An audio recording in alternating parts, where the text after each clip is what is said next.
Almost a week before X-Men 97 premieres, the showrunner has been fired. Let's talk about who and why on That Park Place. Hello, I am Jonas J. Campbell, an investigative reporter from That Park Place, and here with me today is a man that I like to go to for almost any number of matters, even horticulture, Mr. Culture Casino. Well, thanks for having me, Jonas. I would normally be excited, but it sounds like this is going to be a little tough to cover. Right. Yeah. Well, I agree with you. There are some spicy things in the article. We're going to be careful. We're going to be dancing around that. If there is a moment, I know there's a lot of people who listen to these on audio only, and we'll try to give our fans, our only fans, some kind of indication of some of the issues that might be coming up here. Marvel shocker, X-Men 97 creator Beau DeMayo fired weeks before premiere. I do believe it is just a week before the premiere. I think it comes out on March 20th. I might be mistaken there. These things tend to drop on Wednesdays. In an unusual situation, on the eve of a project's debut, the writer-producer who worked on Moon Knight and Blade will no longer be promoting the show or moving forward with future seasons.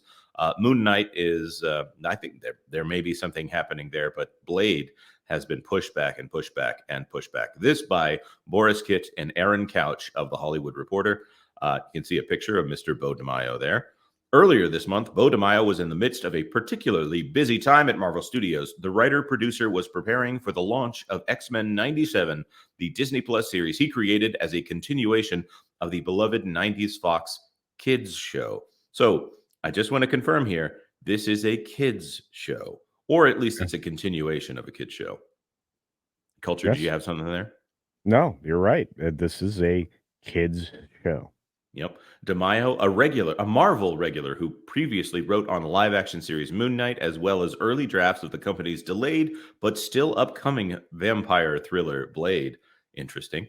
Had completed writing duties on season 2 of X-Men 97. There's some debate here, by the way, Culture, on whether or not they had already announced season 2 of X-Men 97. Have you heard anything about that? Well, I'd heard that season 2 was a go, but that was going back a ways, and it doesn't surprise me that he's already done writing season 2, and I know that they were working towards getting that out as quickly as possible. Right. There's also that as soon as they start working on season 1, in order to lower costs, it's cheaper to go ahead and do season 2 often in cases. I don't know if that's the case here, but for instance, Proud Family, Louder and Prouder already had a season 2 in production before season 1 had aired, even though you can go check out certain videos to find out everything woke about Proud Family season 1. But moving on, was lining up press and making plans to attend the show's Hollywood premiere on March 13th. Oh, okay. So that would be today as the day we're recording this. He was even discussing loose ideas for a third season with members of his team. But early last week, Marvel and DeMayo suddenly parted ways. His company email was deactivated, and cast and crew were informed he was no longer on the project. We've heard this before on certain people working for Disney, that their email had been deactivated. This was rumor and speculation about someone who we should keep their name out of this. When someone's company email is deactivated, the industry can generally verify that one pretty quick. Wouldn't you say so, Culture? Oh, indeed. Yeah, I think anybody could. Identify that issue, believe me. And it looks like his Instagram account was deactivated and no reason for the firing was given. Now, what's interesting to me, of course, is that firing is the operative word here. Usually they'll say they're moving on, or they have some kind of health issue or some kind of obligation that keeps them from the premiere. Hollywood Reporter is using the word firing here. So this is a big deal. People don't get fired in Hollywood that often. No. Often they just move on. They are pursuing other opportunities, especially coming out of the Disney company. Even regular employees are often given that kind of quiet excuse to leave. That's a very good point. That's a very good point. Marvel had no comment. DeMayo's representatives did not return calls for comment, and emails to the showrunner yielded no response. It was surprising turn of events on the eve of the show's March 20 debut. Splitting with writers is normal part of business for Marvel or any studio. However, it is unusual for a top creative on a Marvel project to miss a premiere or cancel press plans last minute. Even if they've been shuffled to the side, most Marvel premieres feature multiple screenwriters walking the red carpet, some of whom had been rewritten by other writers also walking the red carpet. And as we know from Marvel right now, that generally speaking, there are a lot of rewrites on Marvel projects. I think this one was also pushed back several times in order to, whether or not that was to delay costs or whether or not there was some kind of problem that ended up getting fixed. I do not know. Look, this is very telling. This being done the way it's being done, there must be something going on. I think you're correct. And we're about to get into that here with the next few paragraphs where we're going to tread carefully here. Marvel announced DeMayo's hiring in November of 2021. The move was met with some level of excitement as the scribe brought his identity as a gay black man to the project and made it a point in talking to the press about how growing up as the adopted son to white parents with a Korean sister in the South made the X-Men characters and their struggles for acceptance by society feel personal to him. His silence on social media has been acute as he was a prolific poster, sharing X-Men tidbits as well as shirtless pictures of himself at the gym.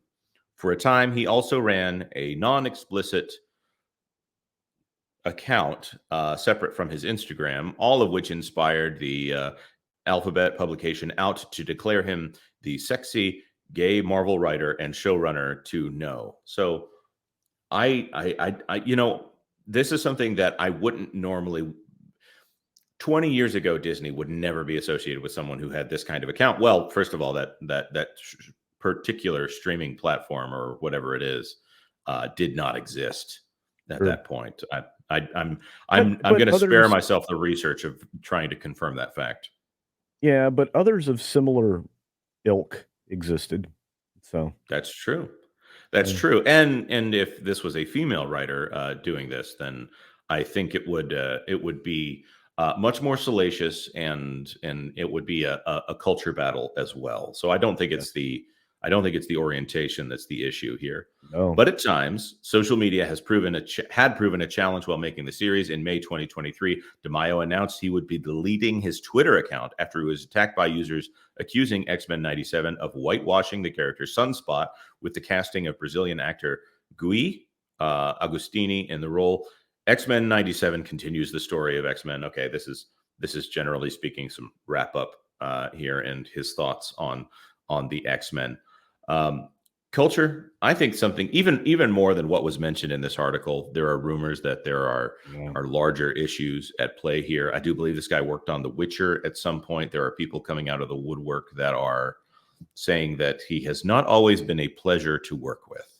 In fact, that he might have contributed to a negative environment here. Ooh. So I'm dancing around that issue. Of course, rumors and speculation and all of that, but a person being fired before the premiere, that's not Disney's usual style. I think some of the early connections that we were making was the fact that Sean Bailey has not been renewed for his contract or is moving on to other pastures, even though he was the head of live action Disney remakes and did most of live action stuff that ended up under the Disney banner.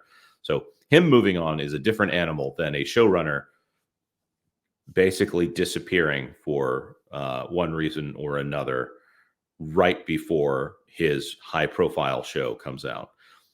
Would you agree that this is a very different animal than just I'm gonna step away for a moment? I think that you could probably, again, with all the grains of salt you can find around you, take this thought from me with that level of salt. I suspect something's very serious happened here. There were some allegations or something that came in from the background that could not be ignored and likely were going to be revealed in a way that was going to not only embarrass, obviously, this gentleman here, but Disney and everybody associated with the project. Well, and in some ways, I'm relieved that they can be embarrassed on some level. And in some ways, that's a relief that they have the ability to blush anymore. Obviously, this calls to mind Jonathan Majors, not because of comparisons. I'm not saying it's the same issue, but obviously, Disney would most likely have been aware of what was going on during Loki season 2 and his interactions with the law. I'm not saying that that's what's happening with Mr. DeMayo here, Right. but Disney would have most likely been aware of some issues there. And now here we are. They're calling what would have been Kang Dynasty Avengers 5.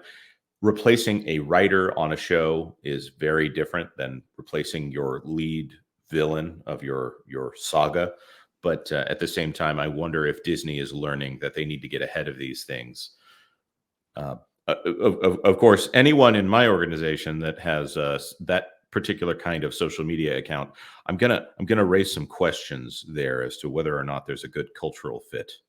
Yeah, I honestly think that it's possible that that wasn't disclosed at some point until, you know, Right, right, honestly. And right. and because oftentimes, I mean, if there are clauses in contracts that basically say if you do something outside of the work that you do, the scope of the work that you do for us, it can't be terribly embarrassing or illegal. That's a very Otherwise, good point. otherwise we will say bye bye. And it appears that they might have done that. Well, with that being said, I don't know that there's much more that we can cover here without getting into even spicier territory. So I'm going to say Sure. this: if you are interested in hearing more about what is going on with Disney and its transformative time here, like this video, please. And of course, leave a comment if you have something to say on this issue. Things are still developing. If something more concrete comes out, we will try our best to report on that. Of course, maybe go over to thatparkplace.com where we're more free to specifically talk about what's going on. And of course, consider subscribing to That Park Place for all the news that should be fun. Thanks for watching That Park Place News. For more information, consider checking out www.thatparkplace.com. And don't forget to subscribe, share, like, and send this out on your favorite social media accounts.